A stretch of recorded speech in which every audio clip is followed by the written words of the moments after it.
empowered. Be strong. Take charge. Speak life. Live life abundantly. Get with it now. You are now entering the chat room. Health Chat with Coach Jean, that is, where we debate, debunk, educate, empower, impart, and raise awareness on all things related to health, healing, and holistic well-being, body, mind, and spirit. Let's go.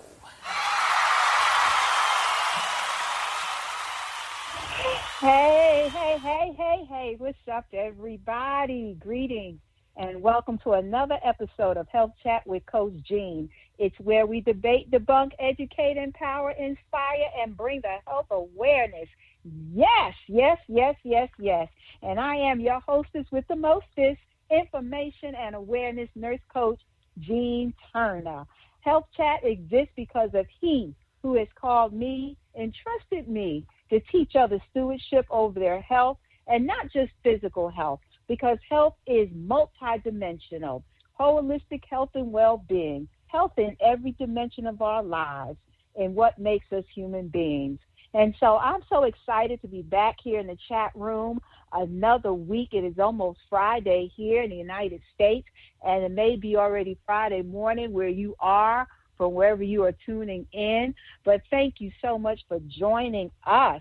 And I have some awesome news to share with you all.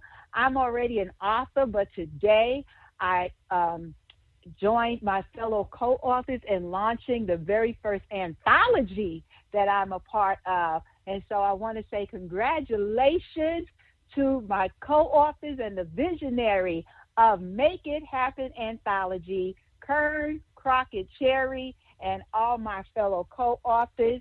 And hey, go ahead and get your copy. It is available on Kindle, on Amazon as a Kindle download for only $1.99. And so if you want to know how to download your copy, then hit me up on Facebook or Instagram at Health Chat with Coach Jean. And so look, this week we have an awesome guest joining us here in the chat room. I'm excited that she's here. I know y'all say every week, oh, Coach G, you always excited every week. Yes, I am. I'm always excited to be back in the chat room, to be here with my special guests each and every week, and with all of you, my faithful listeners.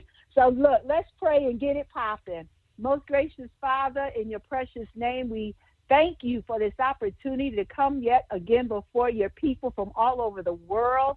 I ask and pray, Lord, that something that we share on this week's episode will bless somebody in their health and healing journey, that it will bring wholeness, body, mind, soul, and spirit, and healing in every dimension of their lives. And it's in your precious Son's name we do ask and pray these things.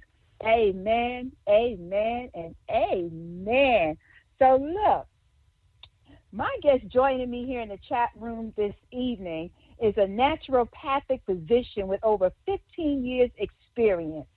She serves as a leading expert in neuropathic medicine, specializing in weight loss, digestive health, thyroid disorders, depression, and anxiety. She is a nationally recognized speaker, best-selling author, a consultant, and highly sought-after expert who appears frequently on stages, podcasts, radio, and featured in print. She's here with us this week to help us to get a tune-up, to get a gut check, yo. So without further ado, I'd like to introduce to some and present to others Dr. Philandi Balsi. Are you in the virtual building, ma'am?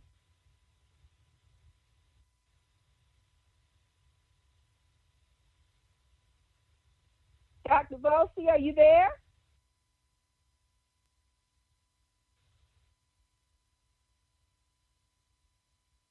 You may have a phone on mute. Okay, I am here. Can you guys hear me? Yes, I can hear you. How are you? Oh, perfect. Thank you so much, and thank you for the warm introduction. I am so happy to be here with you all. I'm excited that you are here because your practice, what you do, is right up my alley. So I'm ready to get with it. Yay! Yay! Yes.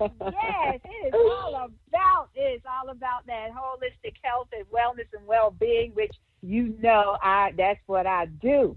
So look, I'm going to start out by first allowing you, if there's anything else you'd like our listeners to know about you, please share at this time. Sure. I think, you did such a great job with the introduction. One more thing that I would add is I am also in the weight loss space. I've been doing weight loss for about 20 plus years, and I believe that my personal struggles with weight loss postpartum led me on that path.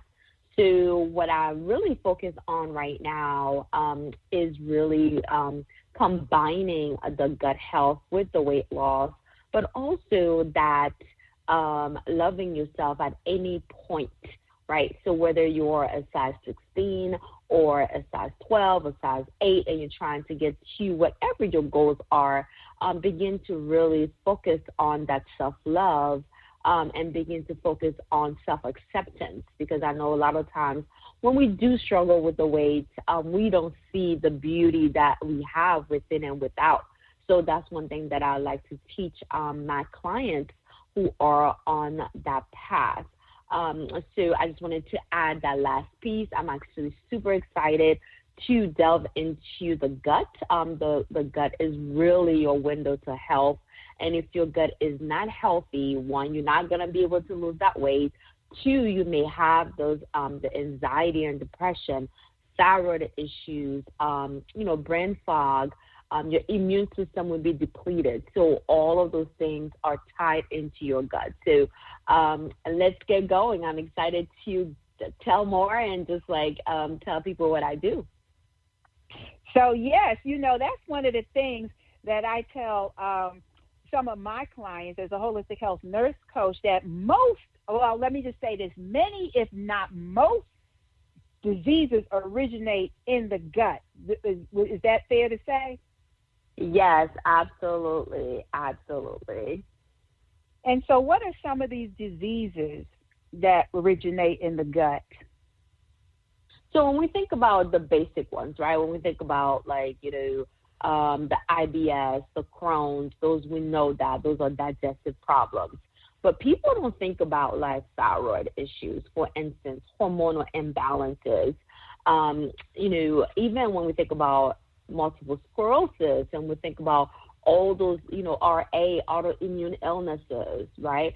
So the body is always trying to reach homeostasis, so which is having that balance. So anytime something's out of balance, it tries to bring it back into balance.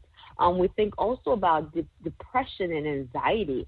You have about 75% of your serotonin is actually produced in your gut. So that's your feel-good hormone. So if your gut is not working properly, you're not going to feel good. Or if you have a lot of stress in your gut, you are going to have anxiety. So I have a lot of my patients who come to me and say, hey, you know what?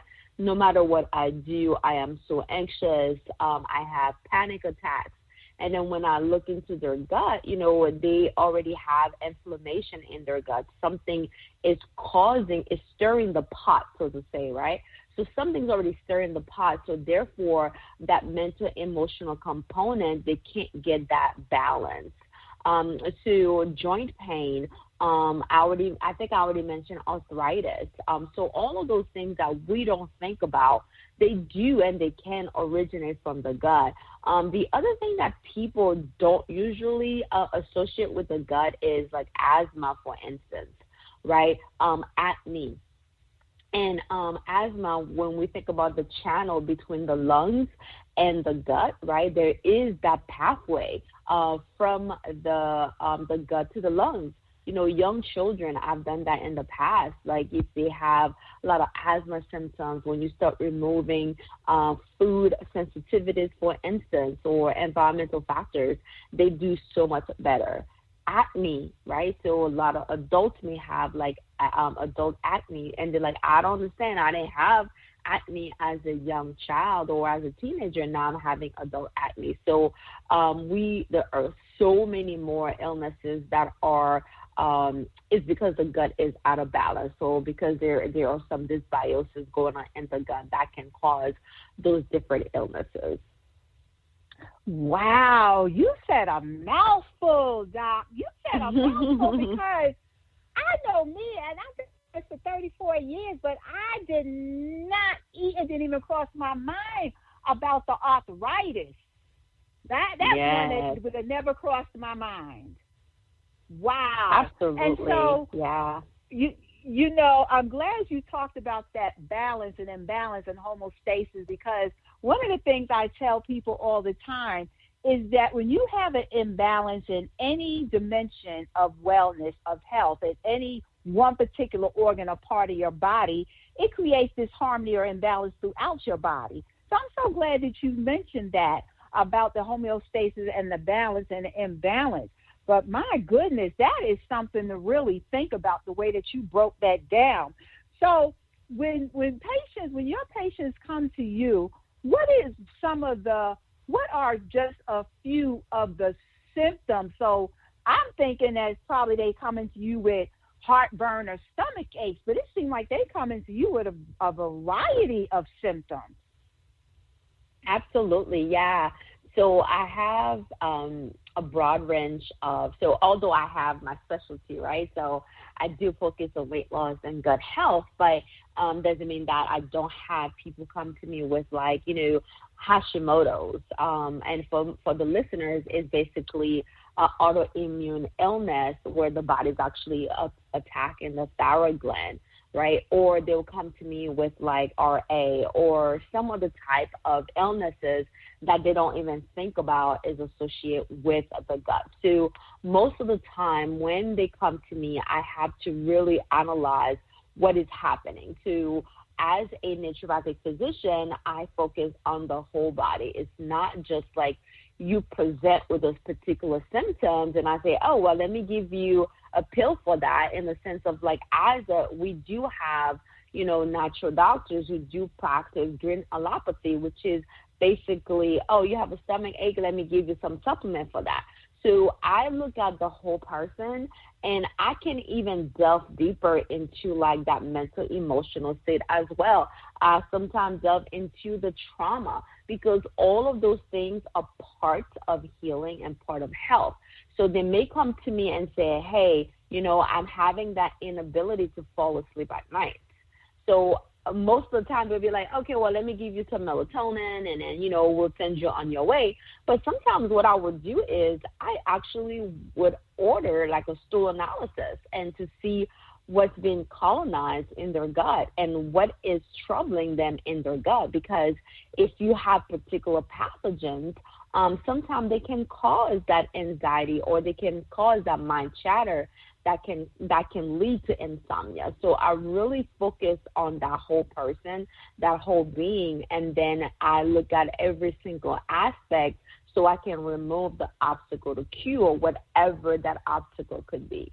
So I am not sure if I answer your question. So if you want to ask me that same question again, I'm not sure if I answered it, but I started going into this other point. So it's all good in the neighborhood. No worries. Okay. No worries. I think I forgot the question. It's all good. It is all good. Like, look, we all good here in the chat room. But for our listeners, right, let's say that they may have come to you initially, right, for heartburn or the stomach ache. Like, what are just some common symptoms? They'll say, oh, my gut's hurting, I got a stomach ache, or I got heartburn. Are those the type of things that they're actually coming to you for? Because I read somewhere that most people that when they go see a doctor, it's for some gastrointestinal symptom. Okay, got it. Okay, so that was your question, because I was like, what was that question again? So a lot of people actually come to me because of constipation. And, it's funny because many people don't know that they have constipation. They say, well, you know what, I go to the bathroom twice or 3 times a week. I don't think that's constipation, but I think the symptoms of constipation would be bloating and gas. And they're like, I'm so bloated, I'm so gassy. And then I ask them, okay, well, do you think you have constipation? They're like, no, I don't have constipation. And I'm like, okay, how many times a day do you use the bathroom? A day? You really mean to tell me I have to use the bathroom every day? So this is where we delve more, right? This is where we delve more into the definition of constipation. So bloating and gas are very, very, very common reason people come to me, but come to find out that their problems is mostly due to constipation, right? And that can be due to some dysbiosis that they have, irregular gut microbe or something like that, or even candida can cause some of those symptoms. So bloating and gas, I would say, are the really most common reasons.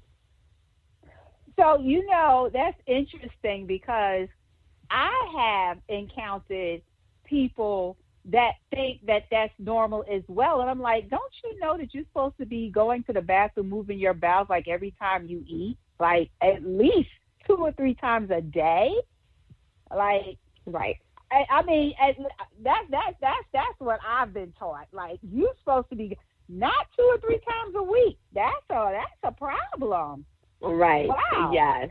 Yeah. And also, I wanted to add one more piece because I think people don't understand that either. So sometimes they will say, well, I go to the bathroom, and then someone asks them to describe what that looks like, and they're like, it's like marbles, or pellets, or rabbit pellets, or rabbit drops, right? So this is still a form of constipation. You may go every single day, but if you are having rabbit poop, this is still a form of constipation, right? Because you're not actually moving your bowel the way you're supposed to. Because if you think about the shape of the colon, technically that shape should come out when you look in the toilet, for instance. Since we're talking about gut health, everything is pretty much open there, right?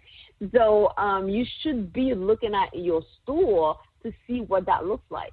So if it's marbles, this is still a form of constipation, and you really need to see a doctor for that. Right. That's it. Right. Exactly. Oh my goodness. Because in essence, what's really going on too is you're not releasing those wastes. Those wastes are building up in your colon and backing up. We got to release. That's one of the ways we rid our body of waste. So all these toxins are still being in the, taking up residence in the colon, and that can lead to just so many other different things. But yes, and as well as mindset. Go ahead. I'm sorry. Go ahead. Oh yeah, let me just add this one more thing. As well as, I know you mentioned the toxins. So everything is actually dumped into your colon. So you do have 7 organs of detoxification. But the other thing that I want people to be aware of is that, the liver, which, also detoxify your hormones. So for females, for women who are having menstrual cycle issues or are having fibroids, you may want to look at your gut as well. Because if you're not pooping, your hormones are being recirculated. So it's especially your estrogen. And guess what? Feed the fibroids estrogen. So if you're having too much of that estrogen in your gut, it can lead to the fibroids or the painful cycles or the irritability because your body is not really processing that estrogen the way it should. Just wanted to add that. Oh, wow. That's good stuff. That's so good. Oh, my goodness. Oh, my God. If you are listening, if you are live streaming and tuning in, I hope y'all are taking notes because this is good stuff. And, you're mentioning things that many people didn't even consider, when it comes to getting a gut check in, their whole gastrointestinal tract that, So I am so glad that we are having this chat this evening. And so I'm one that I think, and I think you do too, because we talked about this briefly the other day, that health and healing really is a mindset. It begins in the mind, right? And first, we have to be able to identify. We talk about health. We talk about healing, even with gut health, even with weight loss or managing your weight. It all begins in the mind. But first, before we can change anything, we've got to identify something first, right? We got to identify the obstacles. What is that thing or things that are keeping one from what is blocking the mindset that's keeping them from changing their mind, right? Changing how they even view health and wellness, and then from there they'll be able to improve not only their physical health but their psychological, emotional, spiritual health, and health in every dimension. So what are your thoughts about that? Great question too. The first thing that I think about is that we are creatures of habits, right? So we perform based on our habitual habits. So what we do constantly, that's number one. So if we grew up in a family where, there was a lot of fast food, where people didn't talk to one another, where things were like kind of hidden, like mom, would never, share that, for instance, that she had a hysterectomy or she having, gut issues. So all of those things are passed down from generation to generation until somebody decides, like, hey, I'm going to change it. So that's one thing that I often look at into when I talk to my patients and clients to see, like, do you know your family history, right? Because a lot of times if that's not being shared, then it makes them harder. It makes it harder for them to actually take care of their own health. And the second point is that with the mindset part of it is people want to change. Once they realize there's a problem, they want things to change overnight, right? So then when they realize that things are not going to be changed overnight, then they give up and they revert to their old habits, right? So people have the tendency not to do put in the work, right? And also have the tendency to want that instant gratification. And if they can't get that instant gratification, then they don't pursue whatever it is they need to pursue. So the mindset comes to play when you are tired of being tired, when you are ready for a change, when you can't get out of bed. Like a lot of people do change when they are on their deathbed and they plead with God and say, God, please save my life, and I'll do whatever you want me to do, right? A lot of people get to that point. But you don't have to wait to get to that point to actually start changing things. And you have to recognize and realize that there is a problem. If you are not pooping at least once a day, there is a problem. If you can't sleep at night, there is a problem. If you are extremely overweight, there is a problem. I know all about, the body positive, but at the same time, there is a problem there. You have to start looking into that mindset to see what got you there in the first place, right? And how can you change it by taking the small steps. Tiny changes will lead to big results. We don't have to have that instant gratification. Instant gratification, that's fast food. Where you go to the window, you order your food first, and then you get to the window and your food is there. When it comes to health, it's not like that. You have to put in the time and effort. And in order for you to do that, it requires a change in mindset. It requires for you to take the time and say, hey, I acknowledge there is a problem. What can I do about it now so I can reap the benefits later, no matter what it takes? Yes. Oh, Doc, you are in the vein. You hear me? You are in the vein. I cannot tell you how many times here in the chat room I have said almost verbatim what you just said. You know, you got to put in the work. You've got to put in the work. It is not a sprint. It's a marathon, not a sprint. It takes time, but small, consistent changes equal big results in the long run overall. So thank you so much for sharing that. Oh, my God, that is good stuff. And so I'm going to switch it. I'm going to shift a little bit right here. For those of us who are, and I know, Health Chat with Coach Jean is for everyone across the age continuum, but I will tell you that a large group of the audience, my listeners, are like me. I call us either Fit Foxy 50 and Beyond us women, or Fit at 50 and Beyond for the men, right? We're in prime time, I call it. And so what, in this portion of our lives, to maintain health and healing, as we age, what are some changes that naturally take place regarding our gut? And what are some things that we probably should begin doing if we haven't already done? Great question, Coach Jean. The first thing that I would mention is that as we age, there are so many biological things that happen. We already know that our hormones are going crazy. Some of us don't have much of those hormones that keep us sane, or sometimes make us crazy even, right? Because they say women, we go crazy because we are, we have our menstrual cycle, whatever it is, right? So, but overall, when you're having all those changes happening, there are other things are also changing. So when you think about your gut, first thing that I think about is your hydrochloric acid, which is the HCl.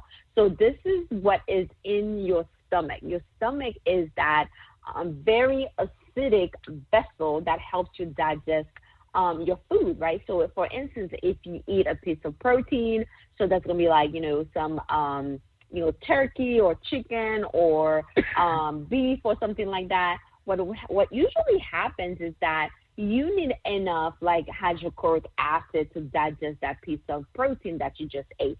But as you age, you will notice that you don't have as much of that acid to digest your food, and you may start getting the heartburn.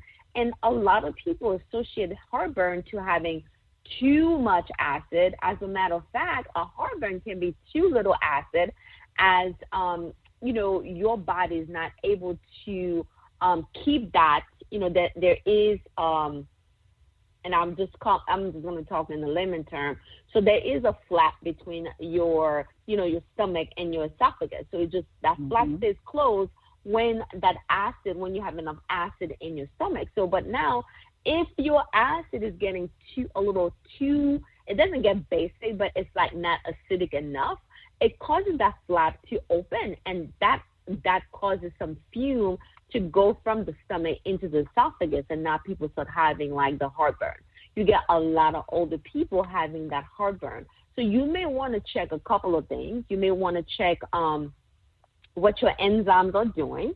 So you have your body does produce enzymes that help you digest your food, but also your body produces that HCl that helps you also digest your protein, for instance. So you may want to check your pancreas to see if it's still producing enough of the enzymes to help you digest your food.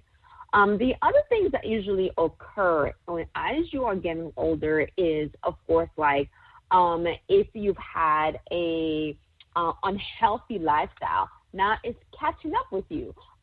You may have definitely some dysbiosis. Now the foods that you used to eat prior that did not cause a problem, now they are causing problems. For instance, now you're getting more bloating and more gassy, right?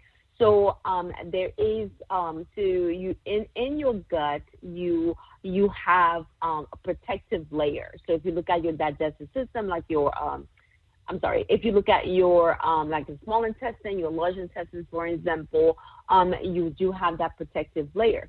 So a lot of times what happens after lots of inflammation, not eating the right foods, that barrier is no longer there, or there's gaps, where they call the gap junctions in those layers. So larger protein will go from the gut into the blood, and the body may start eliciting a reaction towards this particular protein because the body does not recognize this particular protein.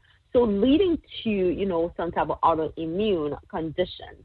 So a lot of people may have the autoimmune condition, whether it's like, Hashimoto's, or they may have RA, or they may have like lupus, things like that.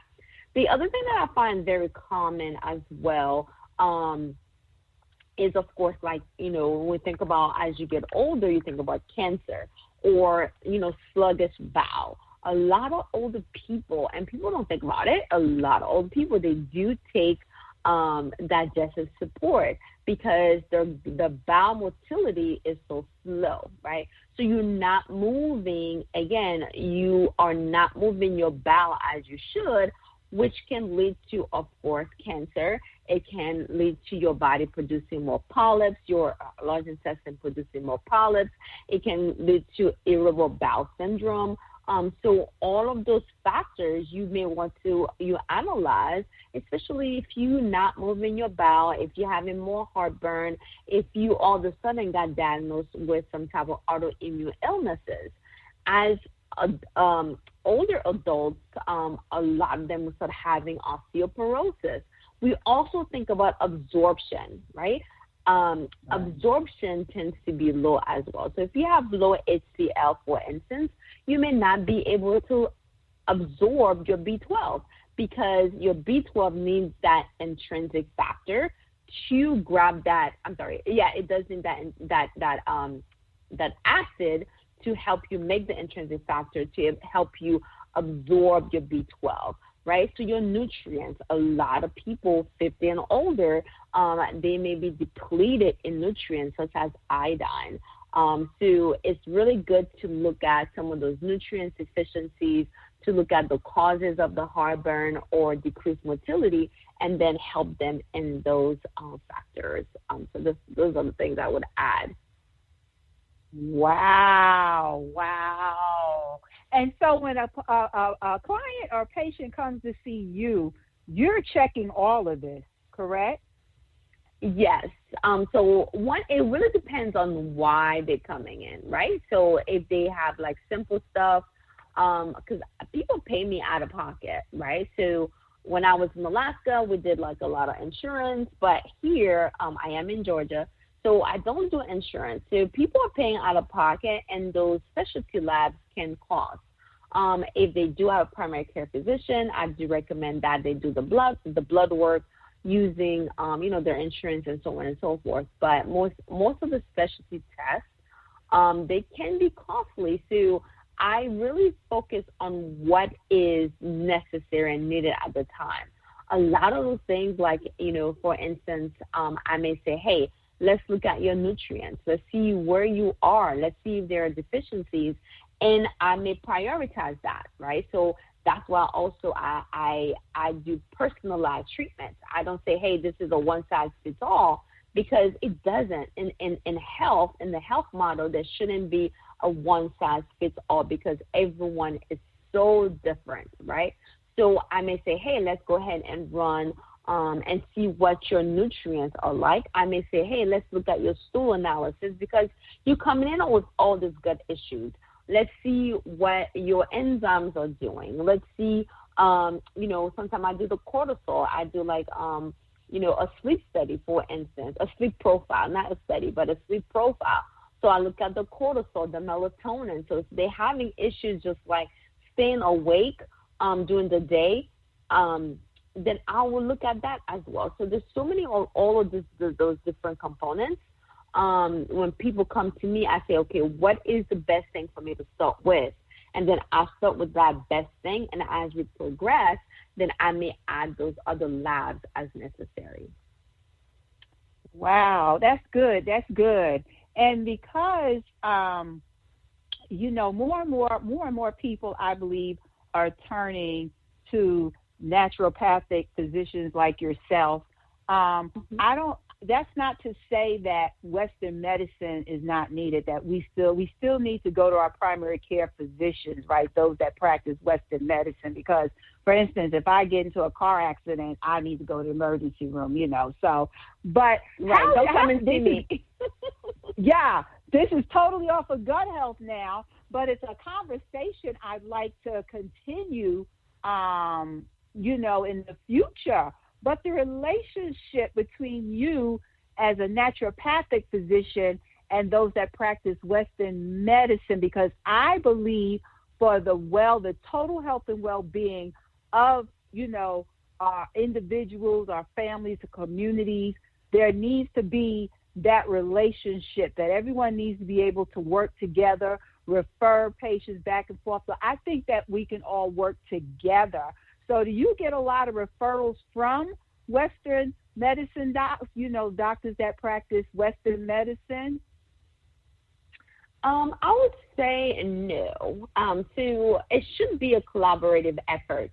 And I would honestly say it's not because they wouldn't want to refer, it's because we are not well known, right? And those MDs who know, if they know about us and they love us, they will refer to us. A lot of times, too, there is this thing about like, hey, this patient is mine and I don't want you to steal my patient, right? So this is like, I want to keep my patient and I don't want to share it with you. But when you think about it, it's really that collaborative effort. So when I work with my patients, many times what I would do is I will find out, hey, can I also have a relationship with your primary care physician? Can we stay in touch? Can I talk to your physician? Because I feel like the patient actually needs both of us, right? So It's not like this exclusive where I have you and I should not be communicating with your other physician. So I've had patients where I'm like, hey, listen, and again, because I used to practice in a licensed state in Alaska, I had this network of other physicians that I refer to. Like if I need you to go to the radiologist, if I need you to go see oncologist, I am going to write you that referral because I know within my realm of what my practice, there are certain things I cannot do. So I'm not going to just keep you to myself just because. Excuse me. Right. I want to share because the well-being of the patient is primary, and a lot of physicians don't think about that. It's not about you. It's not about me. It's about the well-being of the patient, and that's how I look at it. So collaborative, and where I refer out to you, and that should be both ways, where the other physician will refer out to me. I love it because I think there should be collaboration, and you made a very good point. But I also want to add the fact that, I'm going to use myself as an example, and my audience knows I'm very transparent, that, with everything that with my suddenly health crisis from 2018 to 2019, I still turned to, alternative medicine, complementary alternative therapies, but I still needed to see the oncologist back then. I still needed to see the cardiologist when that chemo put me in the congestive heart failure, right? But before all of that, when I was a perfect picture of health, I was all about, the complementary alternative therapies. And so the patient is the important one in the equation, and it should also be included in the plan of care. And so I'm all about being followed by someone like yourself, Dr. Balsi, and then if needing, going to my primary care provider. Well, not needing because we do need to get yearly exams and colonoscopies and do what we got to do for prevention. I truly believe that there should be that collaboration because a lot of patients, they want to do the bare minimum, only what they have to do from a Western medicine perspective, but, mostly they want to do, the alternative or naturopathic, go that route. So, and the patient should be, in the decision-making process when it comes to that and be their own advocate. So I'm very big on patient advocacy. But thank you so much. And so it's at this point of the show where we've got a couple of more minutes that I usually provide what I call Coach Jean's health tips for the week. But I'll be so honored and humble if you, Dr. Balsi, would leave us with maybe about 2 to 3 ways that we can tune up our gut and be gut healthy. Oh, yeah, sure, absolutely. So when we think about the gut, right, so we think about the gut as a tube, right? Food goes inside that tube, and then it travels all the way down and comes out, right? So the body absorbs what it needs, and then the rest of it, it goes away. So what I would say is the first thing is that mind what you're eating, right? So if you don't know, like a lot of people say, well, what is healthy? Should I be a vegan? Should I be a vegetarian? Should I be a carnivore? Should I be, should I do keto, paleo? So you have to determine what works best for your body. So nutrition is going to be key. In order for you to maintain a healthy gut, you have to make nutrition priority. And what would that look like, right? So you want to make sure that you have protein, lean protein on your plate. So that's either like, a piece of chicken breast, for instance, baked chicken breast, that's a piece of protein. You want to also make sure you have plants on your plate. So a lot of people, I do recommend that they make half of their plate plant-based. So that's either, some broccoli, maybe a salad, maybe some zucchini, some squash, something like that. And then so half of the plate is going to be just vegetables. A quarter of the plate is going to be that protein, right? So, 4 to 5 to 6 ounces of protein. Not more than that, because you don't need that much protein, especially if you have low hydrochloric acid. And then the other quarter of the plate, you can make that whole grains if you don't have an issue. So whole grains would be like brown rice, would be like quinoa. You can have some beans there as well. So that's how really you should when you divide up your plate, you should divide it up. So you also want to have some healthy fat. A lot of people, when they're like, oh, I have constipation, first thing they think about, I need to have more fiber. Sometimes fiber can actually cause more constipation. So you may want to look into having some good oils, such as avocado oil, flaxseed oil. Those things can actually help you move your bowel. So the second part is that your gut needs other good bacteria to join in the party. So you want to add some fermented foods, so like kimchi, sauerkraut, miso soup. Those things are really, really good. If you're not lactose intolerant, you can have some yogurt, but you can also do a non-dairy yogurt as well. So those gonna add good bacteria into your gut and help to keep your gut healthy, help you keep moving your bowel. That's the first part, which is the nutrition. The second thing I tell people, other things that do cause you to have either dysbiosis or something like that is, of course, stress. Stress does tend to change your microbiome. And what I mean by microbiome, when I say microbiome, those are all the residents of your gut. So that includes your bacteria, fungus, protozoa, and all those people that live in your gut, right? So you want to keep your stress at bay, or you want to, have some stress relieving exercises, whether it's walking or whether it's prayer, meditation, deep breathing exercises, taking a bath, self-care, talking to a friend, having a therapist. All those factors can actually help you maintain a healthy gut. People don't think about those things, but it does. So the third thing that we want to incorporate in proper motility and proper gut health is, of course, movement. So I don't always say exercise because people shy away from exercise. But when we think about movement, anything is like when you're not sitting at your desk or on the couch, or, that sedentary lifestyle, if you're moving, whether it's like, doing some dancing or walking or jogging or HIIT exercises, all of those things that can help you move. When you sweat, when you're moving, you're also adding more oxygen into your gut after you relax.